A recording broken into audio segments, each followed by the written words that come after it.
ਸੀਗੇ ਤੇ ਸਾਡਾ ਦਿਮਾਗ ਬਿਲਕੁਲ ਠੰਡਾ ਹੋ ਰਿਹਾ ਸੀ, ਸਾਫ਼ ਸੁਥਰਾ ਸੀਗਾ। ਪਰ ਅਚਾਨਕ ਉਹ ਜੋ ਕੋਵਿਡ ਕਰਕੇ ਜਾਂ ਕਰੋਨਾ ਕਰਕੇ ਸਾਨੂੰ ਘਰਾਂ ਰਹਿਣਾ ਪੈ ਗਿਆ ਤੇ ਆਮ ਲੋਕ ਤਾਂ ਉਹੀ ਗੁੱਸੇ ਚ ਉਤਰੇ ਫਿਰਦੇ ਨੇ। ਉਹਨਾਂ ਦੇ ਮਨ ਦੇ ਉੱਤੇ ਇੰਨਾ ਬੋਝ ਪਿਆ ਹੋਇਆ ਕਿ ਉਹ ਆਪਸ ਵਿੱਚ ਲੜੀ ਜਾਂਦੇ ਨੇ। ਗੱਲ ਕੋਈ ਵੀ ਨਹੀਂ ਹੈ, ਸਿਰਫ ਘਰ ਦੇ ਵਿੱਚ ਰਹਿਣਾ ਪੈ ਗਿਆ।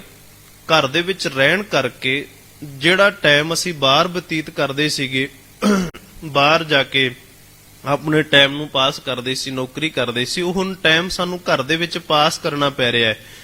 ਤੇ ਹੁਣ ਬੰਦਾ ਆਪਣੇ ਫੋਨ ਦੇ ਉੱਤੇ ਜਾਂ ਟੀਵੀ ਦੇ ਉੱਪਰ ਕਿੰਨਾ ਕੁ ਟਾਈਮ ਬਿਤਾਏਗਾ, ਪਰਿਵਾਰ ਦੇ ਨਾਲ ਕਿੰਨਾ ਕੁ ਸਮਾਂ ਗੱਲ ਕਰ ਸਕਦਾ ਹੈ।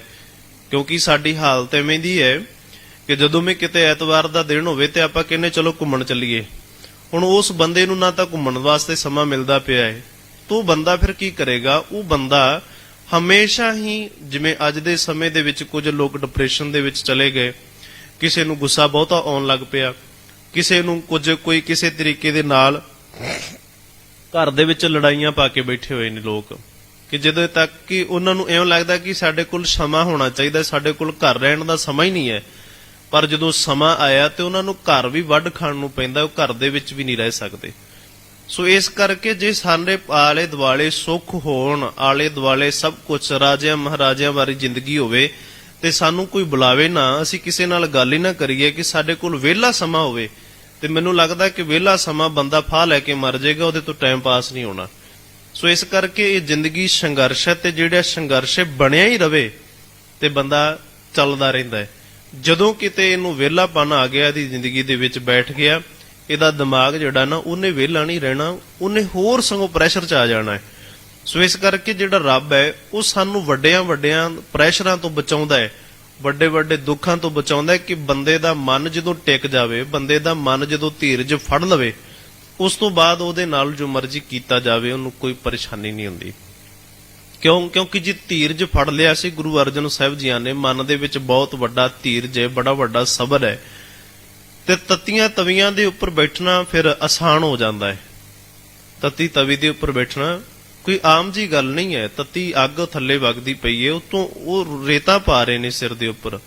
ਉਸ ਤੋਂ ਬਾਅਦ ਬਾਬਾ ਬੰਦਾ ਸਿੰਘ ਜੀ ਬਹਾਦਰ ਵਰਗਿਆਂ ਨੂੰ ਕੀ ਕਿਹਾ ਜਾਂਦਾ? ਕਹਿੰਦਾ ਵੀ ਵੇਖ ਕੇ ਤੇਰਾ ਸਾਹਮਣੇ ਪੁੱਤਰ ਖੜਾ ਹੈ ਅਜੈ ਸਿੰਘ, ਕਹਿੰਦੇ 5 ਸਾਲਾਂ ਦਾ, ਕੁਝ ਸਾਲਾਂ ਦਾ ਬੱਚਾ ਹੈ, ਉਹਦਾ ਦਿਲ ਕੱਢ ਕੇ, ਪਹਿਲਾਂ ਤਾਂ ਬੰਦਾ ਸਿੰਘ ਨੂੰ ਆਖਿਆ ਗਿਆ ਵੀ ਤੂੰ ਇਹਦਾ ਦਿਲ ਕੱਢਣਾ ਹੈ, ਫਿਰ ਉਹ ਜ਼ਾਲਮ ਕੀ ਕਰਦੇ ਨੇ, ਆਪ ਉਹਦਾ ਦਿਲ ਕੱਢ ਕੇ ਤੇ ਬਾਬਾ ਬੰਦਾ ਸਿੰਘ ਬਹਾਦਰ ਦੇ ਮੁਖ ਦੇ ਵਿੱਚ, ਮੂੰਹ ਦੇ ਵਿੱਚ ਪਾ ਦਿੱਤਾ ਜਾਂਦਾ ਹੈ। ਉਹ ਫਿਰ ਵੀ ਰੱਬ ਦਾ ਧੰਨਵਾਦ ਕਰਦਾ ਹੈ, ਫਿਰ ਵੀ ਪ੍ਰਮਾਤਮਾ ਦਾ ਧੰਨਵਾਦ ਕਰਦਾ ਹੈ, ਤੇ ਸਰੀਰ ਜੰਬੂਰਾਂ ਦੇ ਨਾਲ ਖਿੱਚਿਆ ਜਾਂਦਾ ਹੈ, ਤੱਤੀਆਂ ਸੀਖਾਂ ਲਾ ਕੇ ਅੱਖਾਂ ਕੱਢੀਆਂ ਜਾਂਦੀਆਂ ਨੇ। ਸੋ ਇਸ ਕਰਕੇ ਬੰਦਾ ਫਿਰ ਸਬਰ ਦੇ ਵਿੱਚ, ਸੰਤੋਖ ਦੇ ਵਿੱਚ ਆ ਜਾਂਦਾ ਹੈ, ਕਿ ਜਿਹੜੇ ਬੰਦੇ ਨੂੰ ਇੰਨੀ ਵੱਡੀ ਮੌਤ ਭਿਆਨਕ ਵੀ ਨਹੀਂ ਡਰਾ ਸਕਦੀ, ਉਹਨੂੰ ਆ ਛੋਟੀਆਂ ਮੋਟੀਆਂ ਦੁੱਖ ਤਕਲੀਫਾਂ ਇਹ ਕਿੱਥੋਂ ਡਰਾ ਲੈਣਗੀਆਂ। ਸੋ ਇਸ ਕਰਕੇ ਹੈ ਅਕਾਲ ਪੁਰਖ ਪ੍ਰਮਾਤਮਾ ਹੀ ਕਰ ਰਿਹਾ ਸਾਰਾ ਕੁਝ। ਪਰ ਜੇ ਕੋਈ ਬੰਦਾ ਆਖੇ ਵੀ ਜੇ ਸਾਰਾ ਕੁਝ ਪ੍ਰਮਾਤਮਾ ਹੀ ਕਰਦਾ ਪਿਆ ਹੈ ਤੇ ਸਾਨੂੰ ਦੁੱਖ ਕਿਉਂ ਆਉਂਦੇ ਨੇ? ਜੇ ਸਾਰੇ ਪਾਸੇ ਸੁੱਖ ਹੀ ਹੋਣ, ਹੈ ਤਾਂ ਸੁੱਖ ਹੀ ਸੀਗਾ ਸਾਰੇ ਪਾਸੇ, ਘਰ ਦੇ ਵਿੱਚ ਸਾਨੂੰ ਖਾਣ ਨੂੰ ਮਿਲਦਾ ਪਿਆ ਸੀ, ਕੋਈ ਦੁੱਖ ਨਹੀਂ ਸੀ, ਕੋਈ ਤਕਲੀਫ ਨਹੀਂ ਸੀ। ਘਰ ਦੇ ਵਿੱਚ ਅਸੀਂ ਬੱਚਿਆਂ ਦੇ ਨਾਲ ਖੇਡਣ ਵਾਸਤੇ ਜਿਹੜਾ ਕਹਿੰਦੇ ਹੁੰਦੇ, ਰੋਜ਼ ਕਹਿੰਦੇ ਆ ਕਿ ਸਾਡੇ ਕੋਲ ਕਿਤੇ ਇੱਕੋ ਤਾਂ ਦਿਨ ਹੁੰਦਾ ਛੁੱਟੀ ਦਾ, ਉਹ ਵੀ ਬੱਚਿਆਂ ਦੇ ਵਿੱਚ ਬਤੀਤ ਕਰਨਾ ਹੁੰਦਾ ਹੈ, ਉਹ ਵੀ ਨਹੀਂ ਕਿਤੇ ਰਿਸ਼ਤੇਦਾਰਾਂ ਦੇ ਵਿੱਚ ਚਲੇ ਜਾਣਾ। ਸਾਨੂੰ 2 ਸਾਲ ਪੂਰੇ ਮਿਲੇ ਨੇ। ਜੇ ਇਸ ਨੂੰ ਆਪਦੇ ਹਿਸਾਬ ਨਾਲ ਸੋਚੀਏ ਵੀ ਅਸੀਂ ਰੋਜ਼ ਤਰਸਦੇ ਹਾਂ ਵੀ ਸਾਨੂੰ ਕਿਤੇ ਛੁੱਟੀ ਮਿਲੇ ਤੇ ਅਸੀਂ ਆਪਣੇ ਬੱਚਿਆਂ ਨਾਲ ਖੇਡ ਸਕੀਏ, ਬੱਚਿਆਂ ਨਾਲ ਵਿਚਰ ਸਕੀਏ। ਉਹਨਾਂ ਦੋਨਾਂ ਸਾਲਾਂ ਦੇ ਵਿੱਚ ਸਾਡੀ ਪੂਰੀ ਤਸੱਲੀ ਹੋਈ ਹੈ ਕਿ ਅਸੀਂ ਜਿਹੜੇ ਬੱਚਿਆਂ ਦੇ ਨਾਲ ਖੇਡਣ ਵਾਸਤੇ ਤਰਸਦੇ ਪਏ ਸਨ, ਅੱਜ ਉਹੀ ਬੱਚੇ ਸਾਡੇ ਤੋਂ ਪਰੇਸ਼ਾਨ ਹੋ ਗਏ ਤੇ ਅਸੀਂ ਬੱਚਿਆਂ ਤੋਂ ਪਰੇਸ਼ਾਨ ਹੋ ਗਏ, ਕਿ ਪਤਾ ਨਹੀਂ ਕਦੋਂ ਸਕੂਲ ਖੁੱਲਣਗੇ ਤੇ ਕਦੋਂ ਇਹ ਜਾ ਕੇ ਸਕੂਲਾਂ ਦੇ ਵਿੱਚ ਆਪਦਾ ਟਾਈਮ ਪਾਸ ਕਰਨਗੇ, ਪਤਾ ਨਹੀਂ ਕਦੋਂ ਸਾਡੀਆਂ ਨੌਕਰੀਆਂ ਖੁੱਲਣਗੀਆਂ, ਅਸੀਂ ਡਿਊਟੀ ਤੇ ਜਾਵਾਂਗੇ। ਸਾਡੇ ਅੰਦਰ ਦਾ ਭਰਮ ਜਿਹੜਾ ਸੀ ਉਹ ਆਪਣੇ ਆਪ ਹੀ ਫੁੱਟ ਗਿਆ, ਆਪਣੇ ਆਪ ਨਿਕਲ ਗਿਆ। ਸੋ ਇਸ ਕਰਕੇ ਜੋ ਪ੍ਰਮਾਤਮਾ ਕਰਦਾ ਹੈ ਉਹ ਭਾਵੇਂ ਦੁੱਖ ਤੇ ਭਾਵੇਂ ਸੁੱਖ, ਉਹ ਸਾਡੇ ਸਰੀਰ ਲਈ ਬਹੁਤ ਜ਼ਿਆਦਾ ਲਾਭਦਾਇਕ ਨੇ। ਜੇ ਹੁਣ ਕਈ ਵਾਰੀ ਬੰਦਾ ਕਹਿੰਦਾ ਵੀ ਇਹ ਗਰਮੀ ਕਿਉਂ ਹੈ, ਆਹ ਸਰਦੀ ਕਿਉਂ ਹੈ, ਇਹਨਾਂ ਦੇ ਵੀ ਮੁੱਖ ਕਾਰਨ ਹੈ। ਇਹਦੇ ਨਾਲ ਸਰੀਰ ਤਬਦੀਲ ਹੁੰਦਾ ਰਹਿੰਦਾ ਹੈ, ਸਰੀਰ ਤੰਦਰੁਸਤ ਰਹਿੰਦਾ ਹੈ, ਸਰੀਰ ਜਿਹੜਾ ਹੈ ਉਹ ਤੰਦਰੁਸਤ ਰਹਿੰਦਾ ਹੈ। ਰੁੱਤਾਂ ਬਦਲਣ ਲੱਗੀਆਂ, ਸਾਨੂੰ ਮਨ ਭਾਉਂਦਾ ਖਾਣਾ ਮਿਲਦਾ ਹੈ, ਉਸ ਹਿਸਾਬ ਦੇ ਨਾਲ ਸਾਨੂੰ ਕੁਦਰਤ ਨੇ ਫਰੂਟ ਦੇ ਦਿੱਤੇ, ਉਸ ਹਿਸਾਬ ਦੇ ਨਾਲ ਸਾਨੂੰ ਕੁਦਰਤ ਦੇ ਵਿੱਚੋਂ ਫਲ ਮਿਲਦੇ ਨੇ, ਫੁੱਲ ਮਿਲਦੇ ਨੇ। ਜੇ ਗਰਮੀ ਆ ਗਈ ਤੇ ਸਾਨੂੰ ਉਸ ਹਿਸਾਬ ਦੇ ਨਾਲ ਕੁਦਰਤ ਨੇ ਇਹੋ ਜਿਹੇ ਫਲ ਦਿੱਤੇ ਨੇ ਜਿਨ੍ਹਾਂ ਦੇ ਨਾਲ ਅਸੀਂ ਆਪਣੇ ਅੰਦਰ ਨੂੰ ਠੰਡਾ ਕਰ ਸਕਦੇ ਹਾਂ। ਪਰ ਦਿੱਤਾ ਰੱਬ ਜੀਆਂ ਨੇ ਸਾਰਾ ਕੁਝ ਹੈ। ਗਿਲੇ ਕਰਨ ਵਾਲਾ ਬੰਦਾ ਹਮੇਸ਼ਾ ਗਿਲੇ ਕਰ ਹੀ ਲਵੇਗਾ। ਉਹਨੇ ਕਹਿਣਾ ਕਿ ਜੇ ਇਹ ਸਾਰਾ ਕੁਝ ਪ੍ਰਮਾਤਮਾ ਕਰਦਾ ਪਿਆ ਹੈ ਫਿਰ ਇਹ ਕਿਉਂ ਹੋ ਰਿਹਾ ਹੈ। ਪਰ ਅਸਲ ਦੇ ਵਿੱਚ ਅਕਾਲ ਪੁਰਖ ਪ੍ਰਮਾਤਮਾ ਹਮੇਸ਼ਾ ਹੀ ਗੁਣ ਕਰਦਾ ਹੈ, ਚੰਗਿਆਈਆਂ ਕਰਦਾ ਹੈ। ਪਰ ਜਿਹੜਾ ਇਨਸਾਨ ਹੈ ਉਹ ਆਪਣੇ ਵਾਅਦੇ ਤੋਂ ਮੁਕਰਨ ਵਾਲਾ ਬੰਦਾ ਹੈ। ਕੁਝ ਦਿਨ ਪਹਿਲਾਂ ਕਹਿੰਦਾ ਹੁੰਦਾ ਹੈ ਕਿ ਮੈਨੂੰ ਸੁੱਖ ਚਾਹੀਦੇ ਨੇ, ਜਦੋਂ ਸੁੱਖ ਮਿਲ ਜਾਂਦਾ ਹੈ ਫਿਰ ਇਹਨੂੰ ਘਰ ਦੇ ਵਿੱਚ ਟਿਕਾਣਾ ਨਹੀਂ ਮਿਲਦਾ। ਜੇ ਘਰ 'ਚ ਟਿਕ ਜਾਵੇ ਉਸ ਤੋਂ ਬਾਅਦ ਇਹ ਫਿਰ ਕਹਿੰਦਾ ਹੈ ਕਿ ਮੈਨੂੰ ਬਾਹਰ ਜਾਣਾ ਹੈ। ਪਰ ਜਦੋਂ ਬਾਹਰ ਕਿਤੇ ਨੌਕਰੀ ਧੰਦੇ ਤੇ ਲੱਗ ਜਾਂਦਾ ਹੈ ਤੇ ਫਿਰ ਰੱਬ ਨੂੰ ਉਲਾਂਭੇ ਦੇਣਾ ਕਿ ਸਾਰੀ ਜ਼ਿੰਦਗੀ ਉਮਰ ਐਵੇਂ ਬਤੀਤ ਹੋ ਗਈ, ਕਿਤੇ ਘਰ ਦੇ ਵਿੱਚ ਬੈਠਣ ਦਾ ਸਮਾਂ ਹੀ ਨਹੀਂ ਮਿਲਿਆ। ਸੋ ਇਸ ਕਰਕੇ ਰੱਬ ਆਪਣੇ ਨਿਸ਼ਚੇ ਦੇ ਉੱਪਰ, ਟਿਕਾਣੇ ਦੇ ਉੱਪਰ ਖਲੋਤਾ ਹੋਇਆ ਹੈ। ਪਰ ਮਹਾਰਾਜ ਕਹਿੰਦੇ ਨੇ ਮੁੱਕਰਦਾ ਤੂੰ ਹੈ। ਬਾਰ-ਬਾਰ ਮੁੱਕਰੀ ਜਾ ਰਿਹਾ, ਕੋਈ ਦਾਤਾਂ ਲੈ ਕੇ ਮੁੱਕਰ ਜਾਂਦਾ ਹੈ। ਰੱਬ ਨੇ ਤੈਨੂੰ ਸਾਰਾ ਕੁਝ ਦਿੱਤਾ ਹੋਇਆ ਹੈ। ਸੋ ਇਸ ਕਰਕੇ ਕਰਨ ਕਰਾਵਣ ਆਪੇ ਆ ਮਾਨਸ ਕੇ ਕਿਛ ਨਾਹੀ ਹਾਥ। ਤੇ ਮਹਾਰਾਜ ਕਹਿੰਦੇ ਨੇ ਵੇਖ ਜੇ ਤੇਰੇ ਹੱਥ ਦੇ ਵਿੱਚ ਹੋਵੇ ਤੂੰ ਕੀ ਕੀ ਕਰ ਸਕਦਾ ਹੈ। ਕਿਉਂ ਸਤਿਗੁਰੂ ਬਾਣੀ ਕਹਿੰਦੀ ਹੈ ਇਸਕੇ ਹਾਥ ਹੋਏ ਤਾਂ ਸਭ ਕੁਝ ਲੈ। ਜੇ ਇਸ ਬੰਦੇ ਦੇ ਹੱਥ ਦੇ ਵਿੱਚ ਇਹ ਸ੍ਰਿਸ਼ਟੀ ਦਾ ਕਾਰਜ ਸੌਂਪ ਦਿੱਤਾ ਜਾਵੇ, ਮੰਨ ਲਓ ਇੱਕ ਸ੍ਰਿਸ਼ਟੀ ਦਾ ਮਾਲਕ ਇੱਕ ਬੰਦੇ ਨੂੰ ਬਣਾ ਦਿੱਤਾ ਜਾਵੇ ਤੇ ਜੇ ਤਾਂ ਬਣੇ ਭਾਰਤ ਦੇ ਵਿੱਚ, ਇੰਡੀਆ ਦੇ ਵਿੱਚ, ਮੰਨ ਲਓ ਭਾਰਤ ਦੇ ਵਿੱਚ ਬਣ ਗਿਆ ਤੇ ਭਾਰਤ ਦੇ ਵਿੱਚ ਸਭ ਤੋਂ ਵੱਧ ਜਾਤਾਂ ਪਾਤਾਂ ਦਾ ਸਿਲਸਿਲਾ ਚੱਲਿਆ ਹੋਇਆ ਹੈ। ਕਿਸੇ ਨੇ ਕਹਿਣਾ ਇਹ ਮੇਰੀ ਜਾਤ ਵਾਲਾ ਹੈ, ਮੈਂ ਇਹਨੂੰ ਰੋਟੀ ਦੇਵਾਂਗਾ, ਇਹ ਮੇਰੀ ਜਾਤ ਦੇ ਨਾਲ। ਸੋ ਅਕਾਲ ਪੁਰਖ ਪਰਮਾਤਮਾ ਦੀ ਕੋਈ ਜਾਤ ਨਹੀਂ ਹੈ, ਕੋਈ ਉਹਦਾ ਕੋਈ ਜਾਤ ਨਹੀਂ ਹੈ, ਕੋਈ ਉਹਦਾ ਚੱਕਰ ਚਿੰਨ੍ਹ ਨਹੀਂ ਹੈ ਤੇ ਉਹਦਾ ਕੋਈ ਧਰਮ ਨਹੀਂ ਹੈ। ਪਰਮਾਤਮਾ ਜੀ ਦਾ ਕੋਈ ਧਰਮ ਨਹੀਂ ਹੈ। ਜੇ ਅਸੀਂ ਆਖੀਏ ਕਿ ਪਰਮਾਤਮਾ ਦਾ ਧਰਮ ਕੀ ਹੈ, ਪਰਮਾਤਮਾ ਦਾ ਧਰਮ ਸਿਰਫ ਇੱਕੋ ਹੀ ਹੈ, ਦਇਆ ਕਰਨੀ, ਸਾਰਿਆਂ ਨੂੰ ਦਾਤਾਂ ਦੇਣੀਆਂ ਤੇ ਸਭ ਨੂੰ ਮਾਫ ਕਰ ਦੇਣਾ। ਇਹ ਪਰਮਾਤਮਾ ਦਾ ਧਰਮ ਹੈ। ਤੇ ਜਿਹੜੇ ਧਾਰਮਿਕ ਸੰਸਾਰ ਦੇ ਵਿੱਚ ਧਰਮ ਨੇ ਉਹ ਵੀ ਕੀ ਕਰਦੇ ਨੇ, ਉਹ ਵੀ ਇੱਕੋ ਗੱਲ ਸਿਖਾਉਂਦੇ ਨੇ, ਦਇਆ ਕਰੋ, ਮਾਫ ਕਰੋ, ਵੰਡ ਕੇ ਛਕੋ। ਸੋ ਇਸ ਕਰਕੇ ਜਿਹੜੇ ਰੱਬ ਦੇ ਵੱਲੋਂ ਬਣਾਏ ਹੋਏ ਧਰਮ ਨੇ ਉਹ ਇੱਕੋ ਹੀ ਹੈ, ਮਾਫ ਕਰਨਾ, ਪ੍ਰੇਮ ਕਰਨਾ, ਸੰਸਾਰ ਦੇ ਵਿੱਚ ਵਿਚਰ ਕੇ ਅਕਾਲ ਪੁਰਖ ਪਰਮਾਤਮਾ ਨੂੰ ਧਿਆਨ ਦੇ ਵਿੱਚ ਰੱਖਣਾ, ਜਿਨੇ ਸ੍ਰਿਸ਼ਟੀ ਨੂੰ ਸਾਜਿਆ ਹੋਇਆ ਹੈ, ਸ੍ਰਿਸ਼ਟੀ ਨੂੰ ਬਣਾਇਆ ਹੋਇਆ ਹੈ। ਤੇ ਸਤਿਗੁਰੂ ਜੀ ਕਹਿੰਦੇ ਨੇ ਮਾਨਸ ਇਸਕੇ ਹਾਥ ਹੋਏ ਤਾਂ ਸਭ ਕੁਝ ਲੈ। ਇਹ ਬੰਦਾ, ਜੇ ਇੱਕ ਬੰਦਾ ਕਿਸੇ ਵੀ ਖਾਸ ਕਿੱਤੇ ਦਾ ਇਸ ਸ੍ਰਿਸ਼ਟੀ ਨੂੰ ਭੋਜਨ ਦੇਣ ਵਾਸਤੇ ਬਣਾ ਦਿੱਤਾ ਜਾਵੇ, ਜੇ ਸਿੱਖ ਬਣਾ ਦਿੱਤਾ ਜਾਵੇ ਤੇ ਉਹਨਾਂ ਨੂੰ ਲੰਗਰ ਅਗਲਾ ਸਿੱਖ ਹੀ ਸਕਦਾ ਹੈ। ਜਿਵੇਂ ਅੱਜ ਵੀ ਅਸਲ ਦੇ ਵਿੱਚ ਇਹ ਕੁਝ ਊਣਤਾਈਆਂ ਨੇ, ਕਿਉਂਕਿ ਧਰਮ ਦੇ ਵਿੱਚ ਆਉਣ ਦੇ ਨਾਲ ਨਾਲ ਬੰਦਾ ਧਰਮੀ ਨਹੀਂ ਹੁੰਦਾ। ਇੱਕ ਤਾਂ ਹੁੰਦਾ ਭੇਖ ਪਾ ਲੈਣਾ, ਭੇਖ ਪਾਲੋਗੇ ਤੇ ਬਾਹਰੋਂ ਤਾਂ ਅਸੀਂ ਸਿੱਖ ਦਿਸਾਂਗੇ, ਬਾਹਰੋਂ ਤਾਂ ਅਸੀਂ ਲੱਗਾਂਗੇ ਵੀ ਅਸੀਂ ਸਿੱਖ ਹਾਂ। ਪਰ ਜਿਹੜੀ ਅੰਦਰ ਦੀ ਬਿਰਤੀ ਹੈ, ਜੋ ਗੁਰੂ ਨਾਨਕ ਸਾਹਿਬ ਜੀ ਨੇ ਕਿਹਾ ਸੀ ਕਿ ਵੰਡ ਕੇ ਛਕਣਾ, ਹੁਣ ਵੰਡ ਕੇ ਕਿੰਨਾ ਕੁ ਛਕਿਆ ਜਾ ਸਕਦਾ ਹੈ।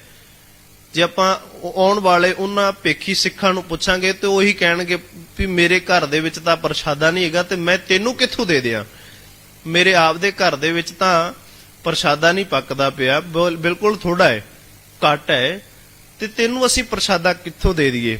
ਤਾਂ ਇਸ ਸਮੇਂ ਵੇਖੇ ਸਾਨੂੰ ਉਹ ਕਹਾਣੀਆਂ ਗੁਰੂ ਨਾਨਕ ਸਾਹਿਬ ਜੀ ਦੀਆਂ, ਗੁਰੂ ਅੰਗਦ ਸਾਹਿਬ ਜੀ ਦੀਆਂ ਯਾਦ ਕਰਨੀਆਂ ਪੈਣਗੀਆਂ ਤੇ ਉਹਨਾਂ ਸਿੱਖਾਂ ਦੇ ਜੀਵਨ ਨੂੰ ਪੜ੍ਹਨਾ ਪਵੇਗਾ ਜਿਨ੍ਹਾਂ ਨੇ ਸੱਚਮੁੱਚ ਹੀ ਵੰਡ ਕੇ ਛਕਣ ਦੀ ਭਾਵਨਾ ਬਣਾਈ।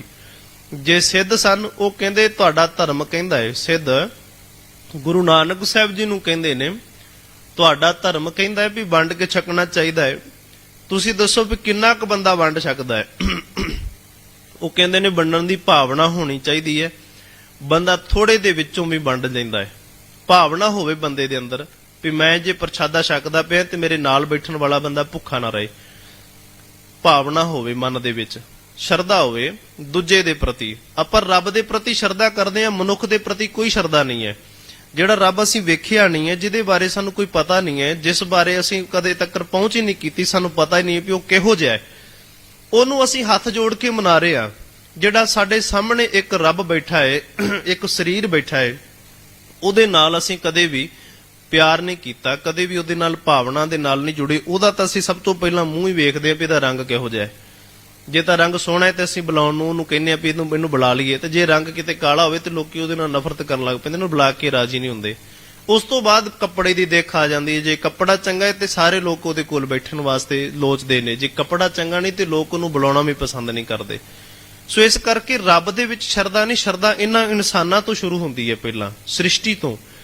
ਸੋ ਜੇ ਅਸੀਂ ਗੁਰੂ ਨਾਨਕ ਸਾਹਿਬ ਜੀ ਨੂੰ ਪੁੱਛੀਏ ਵੀ ਮਹਾਰਾਜ ਉਹ ਕਹਿੰਦੇ ਵੀ ਜਦੋਂ ਸਿੱਧ ਇਤਿਹਾਸ ਦੇ ਵਿੱਚ ਉਹਨਾਂ ਨੇ ਸਾਖੀ ਹੈ, ਸਿੱਧਾਂ ਦੇ ਕੋਲ ਗਏ ਤੇ ਕਹਿੰਦੇ ਮਹਾਰਾਜ ਇੱਕ ਟਿੱਚਰ ਕੀ ਤੇ ਇੱਕ ਤਿਲ ਦਿੱਤਾ, ਜਿਹਦਾ ਤੇਲ ਵੀ ਆਪਾਂ ਬਣਾਉਂਦੇ ਕਿ ਵੀਰੇ ਤਿਲ ਦਿੱਤਾ, ਰੇਵੜੀ ਦੇ ਉੱਪਰ ਵੀ ਲੱਗੇ ਹੁੰਦੇ ਛੋਟੇ ਛੋਟੇ ਤਿਲ, ਉਹ ਬੀਜ ਦਿੱਤਾ। ਕਹਿੰਦੇ ਇਹਨੂੰ ਵੰਡ ਕੇ ਕਿਵੇਂ ਛਕੋਗੇ? ਮਹਾਰਾਜ ਨੇ ਕੀ ਕੀਤਾ, ਕੂੰਡਾ ਡੰਡਾ ਲੈ ਕੇ ਤੇ ਉਸ ਨੂੰ ਤਿਲ ਨੂੰ ਘੋਲਿਆ ਤੇ ਪਾਣੀ ਦੇ ਵਿੱਚੋਂ ਕੁਝ ਬੂੰਦਾਂ ਸਾਰਿਆਂ ਨੂੰ ਦੇ ਦਿੱਤੀਆਂ। ਭਾਵਨਾ ਹੀ ਹੈ ਨਾ। ਜੇ ਕੋਈ ਟੀਚਰ ਕਰਨ ਵਾਲਾ ਆਖੇ ਤੇ ਕਹਿੰਦੇ ਇਹ ਵੰਡਣ ਦਾ ਕੀ ਮਤਲਬ ਹੋਇਆ? ਵੰਡ ਕੇ ਛਕਣ ਦੀ ਭਾਵਨਾ ਹੋਣੀ ਚਾਹੀਦੀ ਹੈ। ਬੰਦਾ ਥੋੜੇ ਤੋਂ ਥੋੜਾ ਵੀ ਵੰਡ ਲੈਂਦਾ ਹੈ। ਭਾਈ ਜੋਧ ਗੁਰੂ ਅੰਗਦ ਸਾਹਿਬ ਜੀ ਹੈ, ਦੂਜੇ ਪਾਤਸ਼ਾਹ ਜੀ ਹੈ, ਦੁਕਾਨ ਕਰਦੇ ਨੇ, ਦਿਹਾੜੀ ਕਰਕੇ ਆਉਂਦਾ, ਮਜ਼ਦੂਰੀ ਕਰਕੇ ਆਉਂਦਾ। ਕੁਝ ਦਿਨ ਜਦੋਂ ਮਜ਼ਦੂਰੀ ਲੱਗ ਜਾਂਦੀ ਹੈ, ਰੁਪਈਏ ਮਿਲਦੇ ਨੇ, ਉਸੇ ਦਾ ਆਟਾ ਖਰੀਦ ਕੇ ਕੁਝ ਕੁ ਆਟਾ ਲਿਜਾ ਕੇ ਘਰ ਦੇ ਵਿੱਚ ਇੱਕ ਬੱਚਾ ਹੈ, ਪਤਨੀ ਹੈ ਤੇ ਆਪ ਭੋਜਨ ਛਕਦਾ ਹੈ। ਇੱਕ ਦਿਨ ਗੁਰੂ ਅੰਗਦ ਸਾਹਿਬ ਜੀਆਂ ਨੇ, ਉਦੋਂ ਗੁਰੂ ਨਹੀਂ ਬਣੇ ਸਨ, ਦੁਕਾਨ ਕਰਦੇ ਨੇ, ਥੋੜਾ ਜਿਹਾ ਆਟਾ ਵੱਧ ਪਾ ਦਿੱਤਾ ਤੇ ਉਹਨਾਂ ਨੇ ਮਨਾ ਕਰ ਦਿੱਤਾ। ਕਹਿੰਦੇ ਨਹੀਂ, ਜਿੰਨਾ ਮੇਰਾ ਹੱਕ ਹੈ ਉਨਾ ਹੀ ਮੈਨੂੰ ਵਸਤੂ ਚਾਹੀਦੀ ਹੈ, ਉਸ ਤੋਂ ਵੱਧ ਨਹੀਂ। ਸੋ ਇਸ ਕਰਕੇ ਜਦੋਂ ਗੁਰੂ ਅੰਗਦ ਸਾਹਿਬ ਜੀ, ਬਾਬਾ ਲਹਿਣਾ ਜੀ ਪਿੱਛੇ ਪਿੱਛੇ ਜਾਂਦੇ ਨੇ, ਮੈਂ ਵੇਖਿਆ ਤਾਂ ਸਹੀ ਵੀ ਕਿੰਨਾ ਕੁ ਸਿੱਧਕੀ ਸਿੱਖ ਹੈ।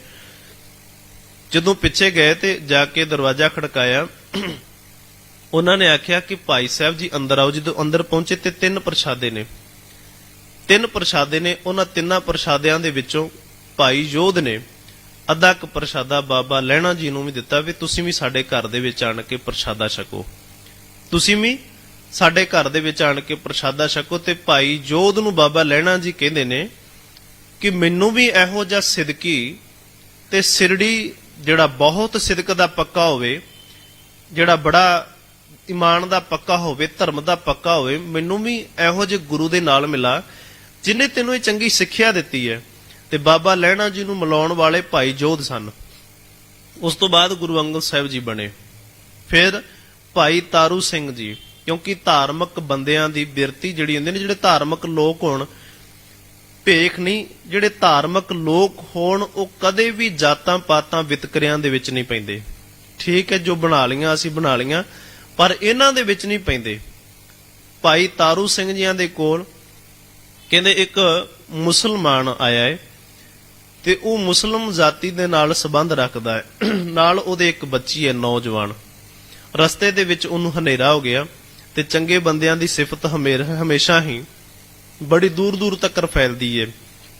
ਉਸ ਨੇ ਪੁੱਛਿਆ ਕਿ ਮੈਨੂੰ ਰਾਤ ਇੱਥੇ ਵਿਸ਼ਰਾਮ ਚਾਹੀਦਾ ਹੈ, ਬੱਚਾ ਨਾਲ ਹੈ ਨੌਜਵਾਨ, ਤੇ ਮੈਂ ਰਾਤ ਦੇ ਹਨੇਰੇ ਦੇ ਵਿੱਚ ਸਫ਼ਰ ਨਹੀਂ ਕਰ ਸਕਦਾ।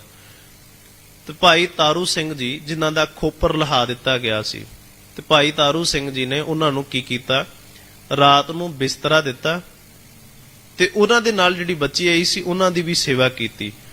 ਤੇ ਭਾਈ ਤਾਰੂ ਸਿੰਘ ਜੀਆਂ ਨੂੰ ਇੰਨੀ ਸਿਦਕੀ, ਇੰਨਾ ਸਿਰੜੀ ਵੇਖ ਕੇ ਤੇ ਉਹ ਗੁਰਸਿੱਖ ਅਸੀਸ ਦਿੰਦਾ ਹੈ, ਕਹਿੰਦਾ ਹੈ ਕਿ ਉਹ ਜਿਹੜਾ ਮੁਸਲਮਾਨ ਹੈ, ਕਹਿੰਦਾ ਹੈ ਕਿ ਮੈਂ ਸਿਰਫ ਹੁਣ ਤੱਕ ਇਹੀ ਸੁਣਿਆ ਸੀਗਾ ਵੀ ਕੇਵਲ ਧਾਰਮਿਕ ਲੋਕ ਲੜਾਈਆਂ ਕਰਨੀਆਂ ਹੀ ਜਾਣਦੇ ਨੇ, ਪਰ ਮੈਨੂੰ ਅੱਜ ਇਹ ਵੀ ਪਤਾ ਲੱਗਾ ਕਿ ਧਾਰਮਿਕ ਲੋਕ ਲੜਾਈਆਂ ਕਰਨੀਆਂ ਨਹੀਂ, ਧਾਰਮਿਕ ਲੋਕ, ਮੈਂ ਧਾਰਮਿਕ ਲੋਕਾਂ ਦੀ ਗੱਲ ਕਰਦਾ, ਪੇਖਾਂ ਦੀ ਨਹੀਂ। ਜਿਹੜੇ ਧਾਰਮਿਕ ਲੋਕ ਹੁੰਦੇ ਨੇ ਉਹ ਵੰਡ ਕੇ ਛਕਣਾ, ਦੂਜੇ ਦੀ ਸੇਵਾ ਕਰਨਾ ਵੀ ਬਹੁਤ ਚੰਗੀ ਤਰ੍ਹਾਂ ਜਾਣਦੇ ਨੇ।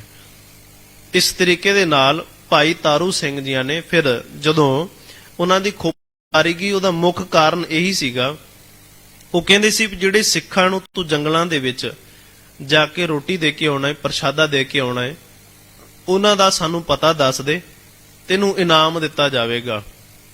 ਤੇ ਭਾਈ ਤਾਰੂ ਸਿੰਘ ਜੀ ਕਹਿੰਦੇ ਨੇ ਵੀ ਮੈਂ ਤਾਂ ਉਹਨਾਂ ਨੂੰ ਪ੍ਰਸ਼ਾਦਾ ਦੇ ਕੇ ਆਉਣਾ ਕਿਉਂਕਿ ਉਹਨਾਂ ਦਾ ਪੇਟ ਭੁੱਖਾ ਹੈ, ਇਸ ਕਰਕੇ ਸਾਡੇ ਘਰ ਦੇ ਵਿੱਚ ਪ੍ਰਸ਼ਾਦਾ ਹੈ, ਥੋੜੀ ਜ਼ਮੀਨ ਹੈ, ਮਾਤਾ ਪ੍ਰਸ਼ਾਦੇ ਬਣਾ ਦਿੰਦੀ ਹੈ, ਅਸੀਂ ਦੋਵੇਂ ਭੈਣ ਭਰਾ ਜੰਗਲਾਂ ਦੇ ਵਿੱਚ ਜਾ ਕੇ ਉਹਨਾਂ ਗੁਰਸਿੱਖਾਂ ਨੂੰ ਪ੍ਰਸ਼ਾਦਾ ਛਕਾ ਆਉਣੇ ਆ, ਕਿ ਜਿਨ੍ਹਾਂ ਨੂੰ ਤੁਸੀਂ ਪਿੰਡਾਂ ਦੇ ਵਿੱਚੋਂ ਚੁੱਕ ਕੇ ਜੰਗਲਾਂ ਵੱਲ ਨੂੰ ਭਜਾ ਦਿੱਤਾ, ਅਸੀਂ ਉਹਨਾਂ ਨੂੰ ਪ੍ਰਸ਼ਾਦਾ ਛਕਾ ਆਉਣੇ। ਜ਼ਕਰੀਆ ਖਾਨ ਕਹਿੰਦਾ ਜੇ ਮੰਨਦਾ ਠੀਕ ਹੈ, ਨਹੀਂ ਤਾਂ ਇਸ ਦਾ ਖੋਪਰ ਉਤਾਰ ਦਿੱਤਾ ਜਾਵੇ। ਉਸ ਸਮੇਂ ਭਾਈ ਤਾਰੂ ਸਿੰਘ ਜੀ ਦਾ ਖੋਪਰ ਇਸ ਕਰਕੇ ਉਤਾਰ ਦਿੱਤਾ ਗਿਆ ਸੀ ਕਿਉਂਕਿ ਉਹ ਰੋਟੀ ਭੁੱਖਿਆਂ ਨੂੰ ਖਵਾ ਰਿਹਾ ਸੀਗਾ, ਭੁੱਖੇ ਇਨਸਾਨਾਂ ਨੂੰ ਰੋਟੀ ਖਵਾ ਰਿਹਾ ਸੀ। ਸੋ ਇਸ ਕਰਕੇ ਲੋਕਾਂ ਨੇ ਆਪਣੇ ਖੋਪਰ, ਗੁਰਸਿੱਖਾਂ ਨੇ ਆਪਣੇ ਖੋਪਰ ਤੱਕ ਉਤਾਰ ਲਏ, ਪਰ ਦੂਜੇ ਇਨਸਾਨ ਨੂੰ ਰੋਟੀ ਦਾ ਟੁਕੜਾ ਜ਼ਰੂਰ ਪਹੁੰਚਦਾ ਕੀਤਾ। ਸੋ ਇਹ ਇੱਕ ਧਰਮ ਹੈ। ਜਿਹੜਾ ਬੰਦਾ ਆਖ ਦੇਵੇ ਕਿ ਨਹੀਂ ਸਾਡਾ ਆਪਣਾ ਹੀ ਪੂਰਾ ਨਹੀਂ ਫੜਦਾ ਪਿਆ ਵੀ ਅਸੀਂ ਤੈਨੂੰ ਕੀ ਦੇ ਸਕਦੇ ਆ, ਉਹੀ ਬੰਦਾ ਰੱਬ ਅੱਗੇ ਅਰਦਾਸਾਂ ਕਰਕੇ ਆਂਦਾ ਹੁੰਦਾ ਮਹਾਰਾਜ ਕੁਝ ਨਾ ਕੁਝ ਵਸਤੂਆਂ ਦੇ ਦੇਵੇ, ਰੱਬ ਜੀ ਮੈਨੂੰ ਮਾਫ ਕਰ ਦਿਓ, ਰੱਬ ਜੀ ਮੈਨੂੰ ਮਿਲ ਜਾਵੋ। ਸੋ ਇਸ ਕਰਕੇ ਜਿਹੜਾ ਬੰਦਾ ਇਹਨਾਂ ਇਨਸਾਨਾਂ ਦੇ ਵਿੱਚ, ਧਰਤੀ ਦੇ ਵਿੱਚ ਉਹਨੂੰ ਰਹਿਣਾ ਨਹੀਂ ਆ ਰਿਹਾ ਤੇ ਉਹ ਰੱਬ ਦੇ ਘਰ ਦੇ ਵਿੱਚ ਕਿਵੇਂ ਰਹਿ ਲਵੇਗਾ। ਜਿਹੜਾ ਇਨਸਾਨ ਇੱਕ ਦੂਜੇ ਸਰੀਰ ਨਾਲ ਪਿਆਰ ਨਹੀਂ ਕਰ ਸਕਦਾ, ਇੱਕ ਦੂਜੇ ਸਰੀਰ ਨਾਲ ਪ੍ਰੇਮ ਨਾਲ ਨਹੀਂ ਰਹਿ ਸਕਦਾ, ਉਹ ਰੱਬ ਨਾਲ ਪ੍ਰੇਮ ਦੀਆਂ ਗੱਲਾਂ ਕਰਦਾ ਪਿਆ ਹੈ। ਸੋ ਇਸ ਕਰਕੇ ਅਕਾਲ ਪੁਰਖ ਪਰਮਾਤਮਾ ਜਿਹੜਾ ਹੈ ਉਹ ਭਾਵਨਾ ਦੇ ਨਾਲ, ਪ੍ਰੇਮ ਦੇ ਨਾਲ ਮਿਲਦਾ ਹੈ, ਪਰ ਉਸ ਤੋਂ ਪਹਿਲਾਂ ਇਹ ਵਿਸ਼ ਸੰਸਾਰ ਤੁਮ ਦੇਖਦੇ ਇਹ ਹਰ ਕਾ ਰੂਪ ਹੈ। ਇਹ ਜਿਹੜਾ ਵਿਸ਼ਵ ਸੰਸਾਰ ਤੂੰ ਦੇਖਦਾ ਪਿਆ ਨਾ, ਇਹ ਰੱਬ ਦਾ ਰੂਪ ਹੈ, ਪਰ ਸਾਨੂੰ ਇਹਨਾਂ ਦੇ ਵਿੱਚੋਂ ਰੱਬ ਨਹੀਂ ਦਿਸਦਾ। ਇੱਥੋਂ ਰੱਬ ਸਾਨੂੰ ਮੌਜੂਦ ਨਹੀਂ ਦਿਸ ਰਿਹਾ ਕਿਉਂਕਿ ਸਾਨੂੰ ਪਰਮਾਤਮਾ ਦਿਸ ਹੀ ਨਹੀਂ ਰਿਹਾ ਇਹਦੇ ਵਿੱਚੋਂ। ਅਕਾਲ ਪੁਰਖ ਪਰਮਾਤਮਾ ਇਹਦੇ ਵਿੱਚੋਂ ਪ੍ਰਗਟ ਨਹੀਂ ਹੋ ਰਿਹਾ। ਤੇ ਸਤਿਗੁਰੂ ਜੀ ਕਹਿੰਦੇ ਨੇ ਮਨ ਅੰਤਰ ਹਉਮੈ ਰੋਗ ਹੈ। ਉਹਦਾ ਮੁੱਖ ਕਾਰਨ ਹੈ ਇਹ ਸਾਡੇ ਮਨ ਦੇ ਵਿੱਚ ਹਉਮੈ ਦਾ ਰੋਗ ਹੈ। ਹਉਮੈ ਦਾ ਰੋਗ ਹੈ। ਭ੍ਰਮ ਭੁੱਲੇ ਮਨ ਮੁਖ ਦੁਰਜਨਾ। ਅਸੀਂ ਕਿਹੜੇ ਭਰਮ ਦੇ ਵਿੱਚ ਭੁੱਲੇ ਹੋਏ ਆ? ਇਸ ਭਰਮ ਦੇ ਵਿੱਚ ਭੁੱਲੇ ਹੋਏ ਆ ਕਿ ਸਾਨੂੰ ਇਉਂ ਲੱਗਦਾ ਹੈ ਕਿ ਇਮਾਰਤ ਜਿਹੜੀ ਹੈ ਉਹ ਪਰਮਾਤਮਾ ਹੈ। ਇਮਾਰਤ ਪਰਮਾਤਮਾ ਨਹੀਂ ਹੈਗਾ। ਫੁੱਲ ਜਿਹੜੇ ਨੇ ਉਹਨਾਂ ਨੂੰ ਚੜਾਉਣ ਦੇ ਨਾਲ ਸਾਨੂੰ ਪਰਮਾਤਮਾ ਮਿਲ ਜਾਵੇਗਾ। ਗੁਰਬਾਣੀ ਦਾ ਇਹ ਸ਼ਬਦ ਹੈ, ਕਹਿੰਦੇ ਪਾਤੀ ਤੋਰੇ ਮਾਲਣੀ ਪਾਤੀ ਪਾਤੀ ਜੀਓ, ਜਿਸ ਪਾਹਣ ਕੋ ਪਾਤੀ ਤੋਰੇ ਸੋ ਪਾਹਣ ਨਰਜੀਓ। ਕਹਿੰਦੇ ਇੱਕ ਪੱਥਰ ਦੀ ਮੂਰਤੀ ਨੂੰ ਚੜਾਉਣ ਵਾਸਤੇ ਬੰਦੇ ਨੇ ਫੁੱਲ ਤੋੜਿਆ ਤੇ ਉਹ ਫੁੱਲ ਜਾ ਕੇ ਪੱਥਰ ਦੀ ਮੂਰਤੀ ਦੇ ਸਾਹਮਣੇ ਰੱਖ ਦਿੱਤਾ। ਹੁਣ ਜਿਹੜੀ ਪੱਥਰ ਦੀ ਮੂਰਤੀ ਹੈ ਉਹ ਬੋਲ ਨਹੀਂ ਸਕਦੀ, ਪਰ ਜਿਹੜਾ ਉਹ ਫੁੱਲ ਹੈ ਉਹਨੂੰ ਟੁੱਟਣ ਦਾ ਅਸਰ ਜ਼ਰੂਰ ਹੁੰਦਾ ਹੈ। ਮੂਰਤੀ ਤੋੜਦੇ ਉਹਨੂੰ ਕੋਈ ਅਸਰ ਨਹੀਂ ਹੁੰਦਾ, ਪਰ ਜਿਹੜਾ ਉਹ ਫੁੱਲ ਹੈ ਪਹਿਲਾਂ ਖਿੜਿਆ ਹੁੰਦਾ ਹੈ, ਉਸ ਤੋਂ ਬਾਅਦ ਜਦੋਂ ਟਾਹਣੀ ਦੇ ਨਾਲ ਉਹ ਟੁੱਟਦਾ ਹੈ ਹੌਲੀ ਹੌਲੀ ਕਰਕੇ ਉਹ ਸੁੱਕ ਜਾਂਦਾ, ਉਹਦੇ ਵਿਚਲਾ ਰਸ, ਉਹਦੇ ਵਿੱਚ ਦੀ ਖੁਸ਼ਬੂ ਖਤਮ ਹੋ ਜਾਂਦੀ ਹੈ।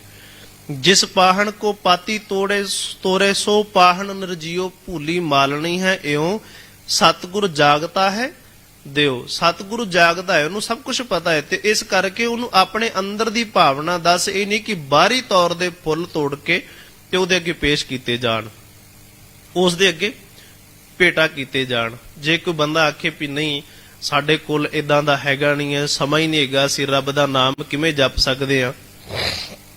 ਉਦਾਹਰਨਾਂ ਬਹੁਤ ਨੇ ਗੁਰਬਾਣੀ ਦੇ ਵਿੱਚ। ਕਹਿੰਦੇ ਨੇ ਆਣੀਲੇ ਕੁੰਭ ਭਰਾਈਲੇ ਉਦਕ। ਕੁੰਭ ਲੈ ਕੇ ਆਂਦਾ ਤੇ ਕਹਿੰਦੇ ਠਾਕੁਰ ਕੋ ਨੈਵੇਦ ਕਰੋ, ਠਾਕੁਰ ਦੀ ਪੂਜਾ ਕਰੋ। ਕਹਿੰਦੇ ਨੇ ਪਹਿਲਾਂ ਤਾਂ ਜਿਵੇਂ ਆਖਾਂ ਵੀ ਮੈਂ ਪਾਣੀ ਦੇ ਨਾਲ ਸੁਚਮ ਕਰ ਲਵਾਂ, ਤੇ ਜਿਹੜੀ ਮੱਛੀ ਹੈ ਉਹਨੇ ਪਾਣੀ ਨੂੰ ਪਹਿਲਾਂ ਹੀ ਝੂਠਾ ਕਰ ਦਿੱਤਾ ਹੈ। ਅਸੀਂ ਰੱਬ ਨੂੰ ਕੁਝ ਪਵਿੱਤਰ ਚੀਜ਼ ਨਹੀਂ ਦੇ ਸਕਦੇ। ਜੇ ਅਸੀਂ ਫੁੱਲਾਂ ਦੀ ਗੱਲ ਕਰੀਏ ਤੇ ਫੁੱਲ ਵੀ ਅਸਲ ਦੇ ਵਿੱਚ ਝੂਠੇ ਨੇ। ਉਹਦੇ ਉੱਤੇ ਪਤਾ ਨਹੀਂ ਕਿੰਨੀਆਂ ਮੱਖੀਆਂ ਬੈਠੀਆਂ ਹੋਣਗੀਆਂ, ਸ਼ਹਿਦ ਵਾਲੀਆਂ ਮੱਖੀਆਂ, ਮਧੂ ਮੱਖੀ ਕਿੰਨੀ ਬੈਠੀ ਹੋਏਗੀ। ਉਸ ਤੋਂ ਬਾਅਦ ਕਹਿੰਦੇ ਨੇ ਜੇ ਮੈਂ ਆਖਾਂ ਵੀ ਮੈਂ ਰੱਬ ਨੂੰ ਦੁੱਧ ਦੀ ਭੇਟਾ ਕਰ ਦਵਾਂ, ਦੁੱਧ ਜਾ ਕੇ ਰੱਬ ਦੇ ਅੱਗੇ ਰੱਖ ਦਵਾਂ, ਤੇ ਕਹਿੰਦੇ ਨੇ ਦੂਧ ਤਾਂ ਬਛਰੇ ਥਨੋਂ ਬਿਟਾਰਿਓ, ਫੂਲ ਭਵਰ ਜਲ ਮੀਨ ਵਿਗਾਰਿਓ।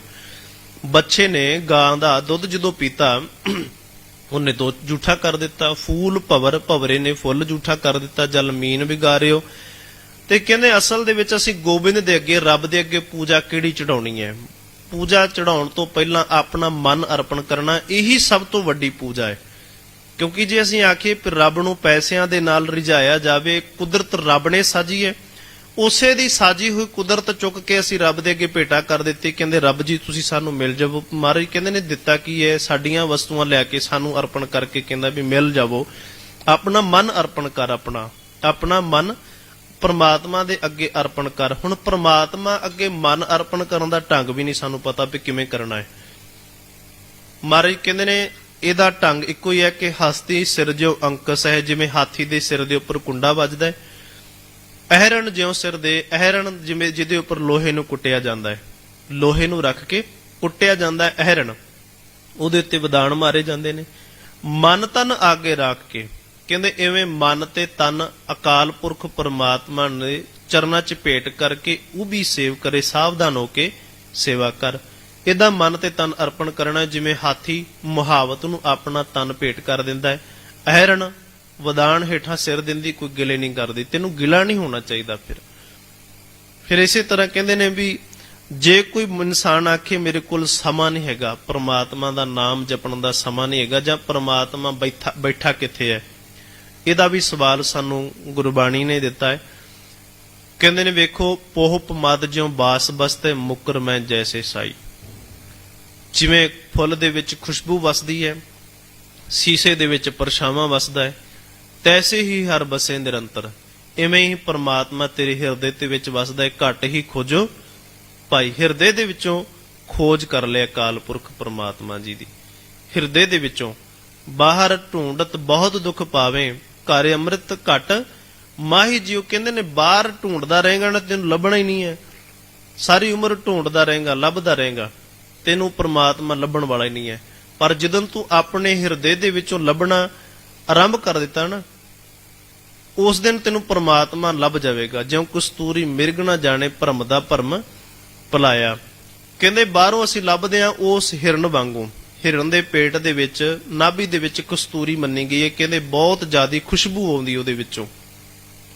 ਹਿਰਨ ਦੀ ਨਾਭੀ ਦੇ ਵਿੱਚ, ਪੇਟ ਦੇ ਵਿੱਚ ਕਸਤੂਰੀ ਹੈ, ਉਹਦੇ ਵਿੱਚੋਂ ਬਹੁਤ ਜ਼ਿਆਦਾ ਖੁਸ਼ਬੂ ਨਿਕਲਦੀ ਹੈ।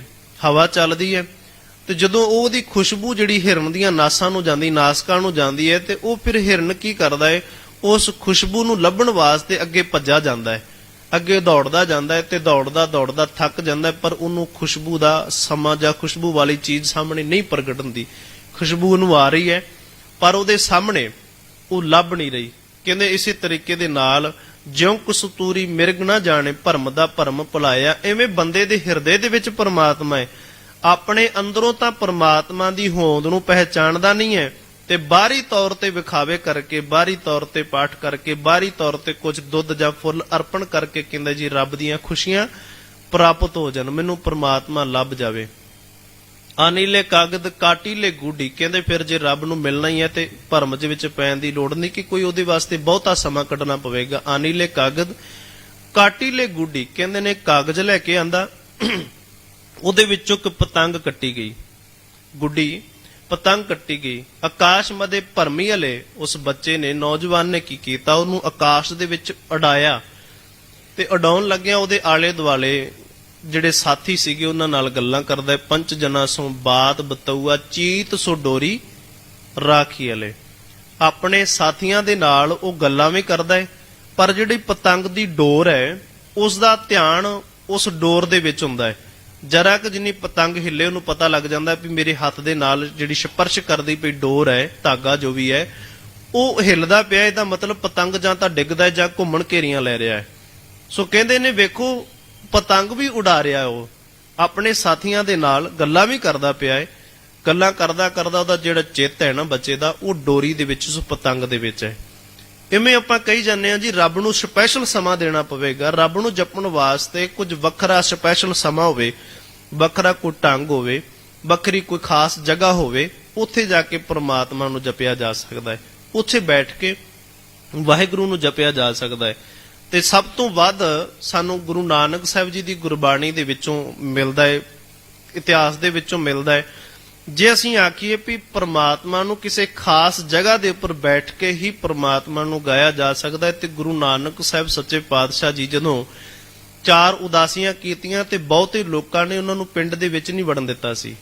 ਉਹਨਾਂ ਨੇ ਆਖਿਆ ਵੀ ਸਾਡੇ ਪਿੰਡ ਦੇ ਵਿੱਚ ਸਾਧੂਆਂ ਵਾਸਤੇ ਕੋਈ ਜਗ੍ਹਾ ਨਹੀਂ, ਤੁਸੀਂ ਇੱਥੇ ਚਲੇ ਜਾਓ। ਤੇ ਜਿੰਨੀ ਵੀ ਬਾਣੀ ਉਹਨਾਂ ਨੇ ਉਚਾਰਨ ਕੀਤੀ ਹੈ ਉਹ ਜੰਗਲਾਂ ਦੇ ਵਿੱਚ ਬੈਠ ਕੇ ਉਚਾਰਨ ਕੀਤੀ ਹੈ। ਮਰਦਾਨਾ ਜੀਆਂ ਨੂੰ ਨਾਲ ਲਿਆ ਤੇ ਜੰਗਲਾਂ ਦੇ ਵਿੱਚ ਬੈਠ ਕੇ ਹੀ ਬਾਣੀ ਜਿਹੜੀ ਹੈ ਉਚਾਰਨ ਕਰ ਦਿੱਤੀ। ਪਿੰਡਾਂ ਵਾਲਿਆਂ ਨੇ ਉਹਨਾਂ ਨੂੰ ਪਿੰਡ 'ਚ ਵੜਨ ਨਹੀਂ ਦਿੱਤਾ।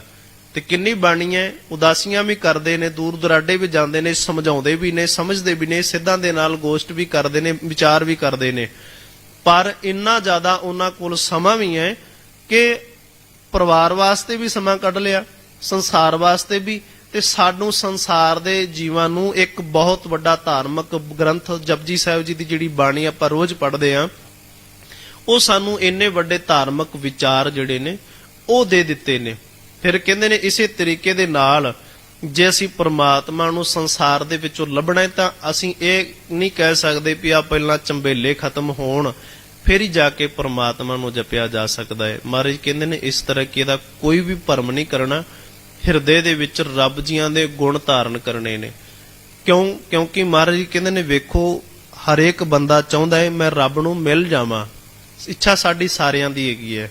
ਕੋਈ ਨਹੀਂ ਕਹਿੰਦਾ ਮੈਨੂੰ ਪ੍ਰਮਾਤਮਾ ਨਾ ਮਿਲੇ, ਪਰ ਇੱਕ ਗੱਲ ਸਾਨੂੰ ਸਾਰਿਆਂ ਨੂੰ ਜਾਣ ਲੈਣੀ ਚਾਹੀਦੀ ਹੈ, ਸੰਸਾਰ ਦੀ ਇੱਕ ਦੋਸਤੀ ਹੈ। ਜੇ ਸੰਸਾਰ ਦੇ ਦੋਸਤ ਬਣਾਉਣੇ ਹੋਣ ਨਾ ਤੇ ਇੱਕੋ ਇੱਕ ਗੱਲ ਹੈ, ਠੀਕ ਹੈ, ਕੋਈ ਬਚਪਨ ਦਾ ਦੋਸਤ ਬਣ ਜੇ, ਕ੍ਰਿਸ਼ਨ ਤੇ ਸੁਦਾਮੇ ਵਾਲੀ ਦੋਸਤੀ, ਉਹ ਬਰੋਬਰਤਾ ਨਹੀਂ ਹੈਗੀ, ਕਿਉਂਕਿ ਉਹ ਇੱਕ ਰਾਜਾ ਹੈ ਤੇ ਇੱਕ ਗਰੀਬ ਹੈ।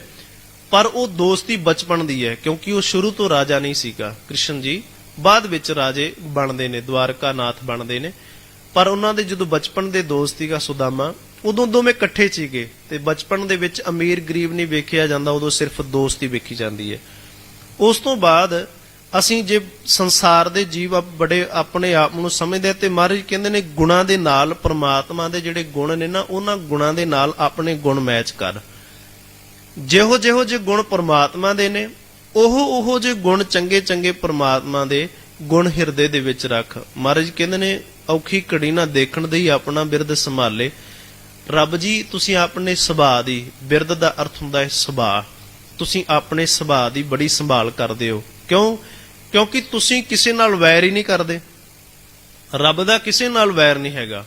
ਕਈ ਵਾਰੀ ਆਪਾਂ ਕਹਿੰਦੇ ਨੇ ਵੀ ਰੱਬ ਸਾਡੇ ਤੇ ਤਰੁੱਠਿਆ ਹੀ ਨਹੀਂ ਹੈ, ਰੱਬ ਦੀ ਕਰੋਪੀ ਹੈ। ਉਹ ਕਰੋਪ ਹੋ ਕੇ ਕਿਉਂ ਸਾਡੇ ਨਾਲ ਵੈਰ ਪਾਵੇਗਾ? ਕਿਉਂਕਿ ਅਸੀਂ ਬੜੇ ਨਾਜ਼ੁਕ ਆ, ਰੱਬ ਦੇ ਅੱਗੇ ਬੜੇ ਛੋਟੇ ਜਿਹੇ ਕੀੜੇ ਆ। ਸਾਡਾ ਕੋਈ ਜ਼ੋਰ ਨਹੀਂ ਹੈਗਾ, ਸਾਡਾ ਕੋਈ ਚਾਰਾ ਨਹੀਂ ਹੈਗਾ, ਤੇ ਸਾਡੇ ਨਾਲ ਵੈਰ ਪ੍ਰਮਾਤਮਾ ਕਿਉਂ ਪਾਏਗਾ? ਇੱਕ ਪਾਸੇ ਕਹਿੰਦੇ ਆ ਕਿ ਤੂੰ ਮੇਰਾ ਪਿਤਾ, ਤੂੰ ਹੈ ਮੇਰਾ ਮਾਤਾ, ਤੂੰ ਮੇਰਾ ਬੰਧਪ, ਤੂੰ ਮੇਰਾ ਭਰਾਤਾ, ਤੂੰ ਮੇਰੀ ਵਾਹਿਗੁਰੂ, ਤੂੰ ਮੇਰੀ ਮਾਂ ਹੈ, ਤੂੰ ਹੀ ਮੇਰਾ ਪਿਓ ਹੈ, ਤੂੰ ਹੀ ਮੇਰਾ ਭਰਾ ਹੈ, ਤੂੰ ਹੀ ਮੇਰਾ ਰਿਸ਼ਤੇਦਾਰ ਹੈ, ਸਭ ਕੁਝ ਮੇਰਾ ਤੂੰ ਹੈ।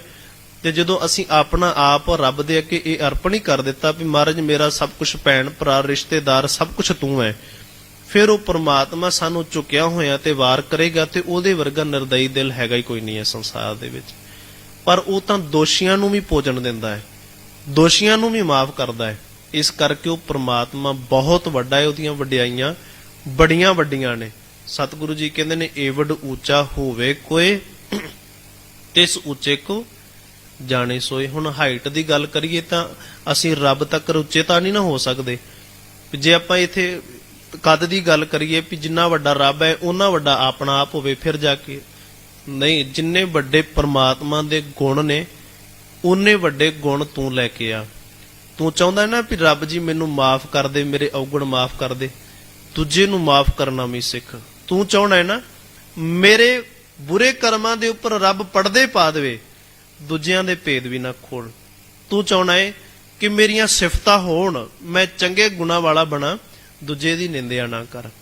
ਤੂੰ ਚਾਹੁੰਦਾ ਮੈਨੂੰ ਚੰਗਾ ਭੋਜਨ ਮਿਲੇ, ਰੱਬ ਮੈਨੂੰ ਚੰਗੀ ਇੱਜ਼ਤ ਦੇਵੇ, ਭੋਜਨ ਦੇਵੇ, ਤੇ ਕਹਿੰਦੇ ਦੂਜਿਆਂ ਨੂੰ ਵੀ ਇੱਜ਼ਤ ਦੇਣੀ ਸਿੱਖ ਲੈ। ਜੇ ਦੂਜਿਆਂ ਦੀ ਇੱਜ਼ਤ, ਦੂਜਿਆਂ ਨੂੰ ਇੱਜ਼ਤ ਦੇਵੇਂਗਾ, ਮਾਣ ਸਤਿਕਾਰ ਦੇਵੇਂਗਾ, ਤੇਰੀ ਵੀ ਸ਼ੋਭਾ ਸੰਸਾਰ ਦੇ ਵਿੱਚ ਹੋਵੇਗੀ। ਪਰ ਮਹਾਰਾਜ ਕਹਿੰਦੇ ਨੇ ਜੇ ਕੋ ਆਪਣੇ ਆਪ ਨੂੰ ਕੋਈ ਭਲਾਈ ਕਹਾਈ ਜਾਵੇ, ਜੇ ਕੋ ਆਪਣੀ ਸ਼ੋਭਾ ਲੋਰੇ, ਜੇ ਕੋਈ ਚਾਹੁੰਦਾ ਨਾ ਮੇਰੀ ਸੰਸਾਰ ਦੇ ਵਿੱਚ ਸ਼ੋਭਾ ਹੋਵੇ, ਸਾਧ ਸੰਗ ਇਹ ਹਉਮੈ ਸ਼ੋਰੇ, ਸਾਧ ਸੰਗਤ ਦੇ ਵਿੱਚ ਆਵੇ, ਹਉਮੈ ਨੂੰ ਛੱਡ ਦੇਵੇ, ਆਪੇ ਉਹਦੀ ਸੰਸਾਰ ਦੇ ਵਿੱਚ ਸ਼ੋਭਾ ਹੋਣੀ ਹੈ। ਤੇ ਸਤਿਗੁਰੂ ਜੀ ਅੱਗੇ ਕਹਿੰਦੇ ਨੇ ਨਾਨਕ ਰੋਗ ਗਵਾਏ ਮਿਲ। ਇਹ ਹਉਮੈ ਦਾ ਰੋਗ ਜਿਹੜਾ ਇਹਨੂੰ ਗਵਾ ਦੇ, ਇਹ ਬਹੁਤ ਵੱਡਾ ਰੋਗ ਹੈ। ਹਉਮੈ ਦੀਰਘ ਰੋਗ ਹੈ।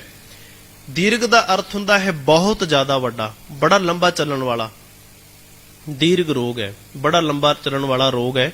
ਇਹਦੇ ਤੋਂ ਬਚਣਾ ਬਹੁਤ ਮੁਸ਼ਕਲ ਹੈ, ਪਰ ਕਹਿੰਦੇ ਨੇ ਇਹਦੇ ਤੋਂ ਬਚਿਆ ਵੀ ਜਾ ਸਕਦਾ ਹੈ ਜਦੋਂ ਗੁਰੂ ਕਿਰਪਾ ਕਰ ਦੇਵੇ। ਨਾਨਕ ਰੋਗ ਗਵਾਏ ਮਿਲ, ਸਤਿਗੁਰੂ ਸਾਧੂ ਸੱਜਣਾ, ਇਹ ਉਸ ਰੋਗ ਨੂੰ, ਹਉਮੈ ਦੇ ਰੋਗ ਨੂੰ ਖਤਮ ਕਰਕੇ। ਤੇ ਜੇ ਕੋਈ ਬੰਦਾ ਕਰੇ ਕਿ ਮੈਨੂੰ ਬਾਣੀ ਦਾ ਰਸ ਨਹੀਂ ਆ ਰਿਹਾ, ਤੇ ਗੁਰਬਾਣੀ ਸਪਸ਼ਟ ਗੱਲ ਕਰਦੀ ਹੈ, ਕਹਿੰਦੇ ਨੇ ਸਾਕਤ ਹਰ ਰਸ ਸਾਧ ਨਾ ਜਾਣਿਆ। ਸਾਕਤ ਬੰਦੇ ਨੇ ਰੱਬ ਦੀ ਬੰਦਗੀ ਦਾ ਸਵਾਦ ਨਹੀਂ ਜਾਣਿਆ। ਕਿਉਂ? ਤਿੰਨ ਅੰਤਰ ਹਉਮੈ ਕੰਡਾ ਹੈ, ਉਹਦੇ ਹਿਰਦੇ ਦੇ ਵਿੱਚ ਹਉਮੈ ਦੀ ਸੂਲ ਚੁਭੀ ਹੋਈ ਹੈ। ਜਿਉਂ-ਜਿਉਂ ਚੱਲੇ ਚੁਭੇ ਦੁੱਖ ਪਾਵੇ। ਜਿਵੇਂ ਜਿਵੇਂ ਬੰਦਾ ਚੱਲਦਾ ਹੈ ਉਹਨੂੰ ਦੁੱਖ ਮਿਲਦੇ ਨੇ। ਜਮਕਾਲ ਸਹੇ ਸਿਰ ਡੰਡਾ, ਜਮਕਾਲ ਦਾ ਡੰਡਾ ਉਹਦੇ ਸਿਰ 'ਚ ਵੱਜਦਾ ਹੈ। ਮਹਾਰਾਜ ਕਹਿੰਦੇ ਨੇ ਮਨ ਤਨ ਰਤਾ ਰੰਗ ਸਿਉ, ਮਨ ਤੇ ਤਨ ਰੱਬ ਦੇ ਰੰਗ ਦੇ ਵਿੱਚ ਰਤਾ ਗਿਆ। ਕਿਸ ਵਾਸਤੇ ਗੁਰਮੁਖ ਹਰ ਗੁਣਤਾਸ, ਗੁਰੂ ਦੇ ਰਾਹੀਂ ਜਿਹੜਾ ਗੁਣਾਂ ਦਾ ਖਜ਼ਾਨਾ ਹੈ, ਰੱਬ ਗੁਣਾਂ ਦਾ ਖਜ਼ਾਨਾ ਹੈ ਤੇ ਭਗਤ ਉਸ ਗੁਣਾਂ ਦੇ ਖਜ਼ਾਨੇ ਨੂੰ ਵਰਤਦੇ ਪਏ ਹਨ। ਜਨ ਨਾਨਕ ਹਰਿ ਸ਼ਰਨਾਗਤੀ, ਹਰ ਮੇਲੇ ਗੁਰ ਸ਼ਾਬਾਸ਼। ਅਕਾਲ ਪੁਰਖ ਪਰਮਾਤਮਾ ਜੀ ਦੀ ਸ਼ਰਨਾਗਤ ਆਏ ਤੇ ਗੁਰੂ ਨੇ ਸ਼ਾਬਾਸ਼ ਦਿੱਤੀ, ਫਿਰ ਸਾਨੂੰ ਸ਼ਾਬਾਸ਼ ਦਿੱਤੀ ਕਿ ਤੂੰ ਪਰਮਾਤਮਾ ਨਾਲ ਮਿਲਿਆ, ਤੂੰ ਕਰਤਾ ਪੁਰਖ ਅਗੰਮ ਹੈ, ਕਿਸ ਨਾਲ ਤੂੰ ਵੜੀਏ। ਹੇ ਪਰਮਾਤਮਾ, ਤੇਰੀ ਬਰਾਬਰੀ ਕਿਸੇ ਨਾਲ ਨਹੀਂ ਕਰ ਸਕਦੇ ਅਸੀਂ ਕਿ ਤੂੰ ਕਿਹਦੇ ਵਰਗਾ ਹੈ। ਤੂੰ ਬਹੁਤ ਵੱਡਾ ਵਿਸ਼ਾਲ ਹੈ। ਬੰਦੇ ਦੀ ਬਰਾਬਰੀ ਤਾਂ ਰੱਬ ਨਾਲ ਕੀਤੀ ਜਾ ਸਕਦੀ ਹੈ ਕਿ ਬੰਦਾ ਨਹੀਂ ਹੈ, ਇਹ ਰੱਬ ਹੈ। ਪਰ ਰੱਬ ਨੂੰ ਕਦੇ ਇਹ ਕਿਸੇ ਨੇ ਆਖਿਆ ਵੀ ਰੱਬ ਨਹੀਂ, ਇਹ ਬੰਦਾ ਹੈ।